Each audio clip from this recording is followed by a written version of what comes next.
Baik, bismillahirrahmanirrahim. Assalamualaikum warahmatullahi wabarakatuh. Perkenalkan, kami dari kelompok 2, mata kuliah komunikasi multikultur, dengan saya sendiri sebagai moderator di sini akan menyampaikan eh, judul pembahasan pada kesempatan hari ini, yaitu tentang analisis proses adaptasi, akulturasi, dan asimilasi dalam kehidupan Hindu-Buddha Islam di Indonesia. Kemudian yang selanjutnya ada nama-nama anggota dari kelompok 2, yaitu ada saya sendiri, Intan Desti sebagai moderator, kemudian ada Meliana, Mikael Khairunisa, Ri Aji Firmansyah, Nur Adam Algoni, dan eh, satu lagi rekan kita yang kebetulan pada kesempatan kali ini tidak dapat membersamai kita untuk membahas diskusi pada kesempatan kali ini, yaitu Andra Shaukiatska. Ya, kemudian untuk penjelasan yang pertama akan dijelaskan oleh rekan saya, Mikael Khairunisa. Pada ia saya persilahkan. Baik, di sini ada penjelasan singkat apa itu A3. A3 sendiri ini ada adaptasi, akulturasi, dan asimilasi. Adaptasi sendiri ini merupakan cara suatu organisme menyesuaikan diri dalam mengatasi tekanan di lingkungan yang baru ia tempati agar bisa bertahan hidup. Kemudian yang kedua ada akulturasi, yang dimana merupakan suatu pengambilan dan penerimaan satu atau beberapa unsur kebudayaan yang berasal dari pertemuan dua atau beberapa kebudayaan yang saling berhubungan atau saling bertemu.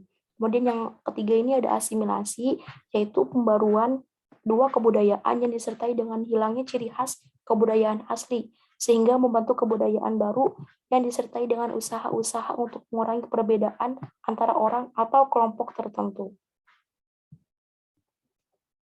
Selanjutnya ada Hindu-Buddha Islam di Indonesia. Negara Indonesia merupakan negara kesatuan yang berbentuk republik, yang dimana masyarakatnya menganut 6 jenis agama sebagai sumber kepercayaan, yaitu ada agama Islam, Katolik, Protestan, Konghucu, Hindu, dan Buddha. Dengan mayoritas penduduknya beragama Islam. Islam dipercaya tiba di Indonesia langsung dari Timur Tengah melalui jasa para pedagang Arab Muslim sekitar abad ke-7 Masehi. Ketiga, teori Persia.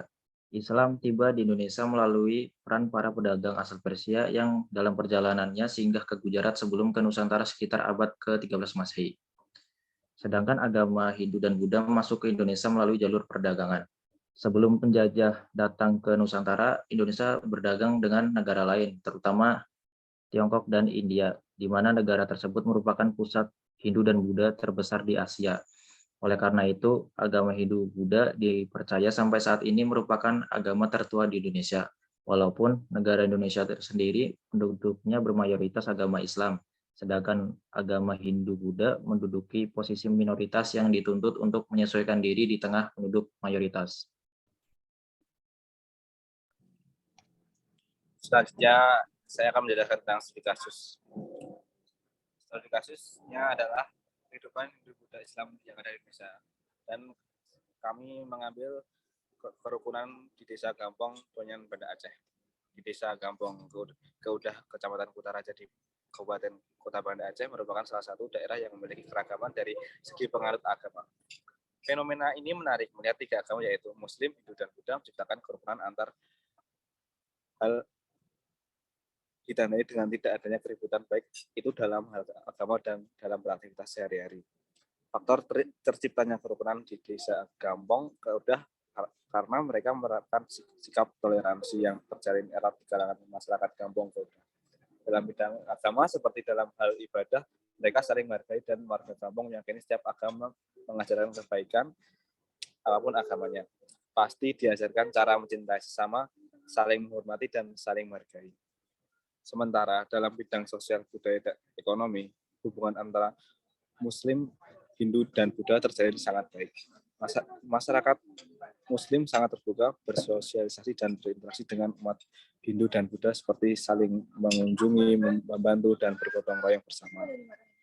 Desa Gampong juga pernah dianugerahi Harmony Awards oleh Kementerian Agama. Itu menunjukkan bukti bahwa kampung-kampung sangatlah rukun hingga pemerintah memberikan penghargaan itu.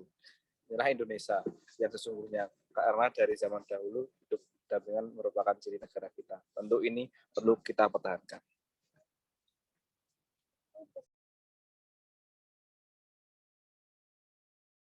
Kemudian selanjutnya ada analisis unsur adaptasi, akulturasi, dan asimilasi yang ada dalam kasus tersebut.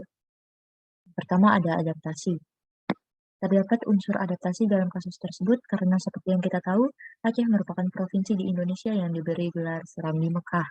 Jadi, sudah bisa dipastikan bahwa Aceh penduduknya bermayoritaskan agama Islam, yang dimana jika agama Hindu-Buddha masuk dan menempat di Aceh, maka hal yang paling utama yang harus mereka lakukan adalah beradaptasi dengan menyesuaikan diri di lingkungan baru yang mereka tempati, seperti mulai belajar mengikuti apa yang menjadi kebiasaan penduduk mayoritas di kampung tersebut, seperti gotong royong dan berdagang.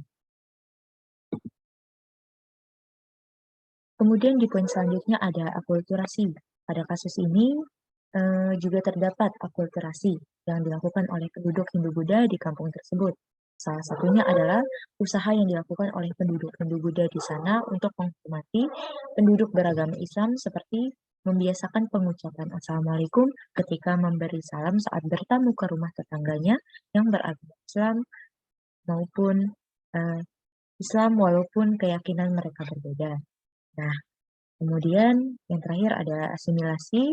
Dalam kasus ini, unsur asimilasi tidak terjadi. Ini dikarenakan penduduk mayoritasnya tidak pernah menekankan dan memaksa penduduk minoritas untuk melupakan budaya lama yang dimiliki oleh kaum minoritas. Selanjutnya yaitu kesimpulan. Nah, pada kasus Kampung Kerukunan Gampong Peunayong Banda Aceh ini terdapat sifat adaptasi dan akulturasinya. Bagian adaptasinya terdapat pada usaha dari masyarakat Hindu-Buddha untuk menyesuaikan diri di tengah masyarakat kampung tersebut yang bermayoritaskan agama Islam yang jauh dari kebiasaan-kebiasaan yang biasanya dilakukan oleh umat beragama Hindu-Buddha.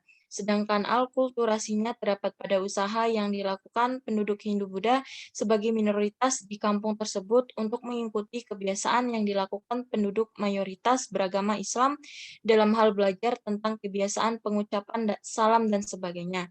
Dan sesuai dengan pemaparan tadi, studi kasus sebelumnya yang menjelaskan tentang kerukunan tiga agama yang berbeda di kampung ini tentu sudah menutup kemungkinan terjadinya asimilasi yang memaksakan mereka sebagai penduduk minoritas untuk meninggalkan budaya lamanya.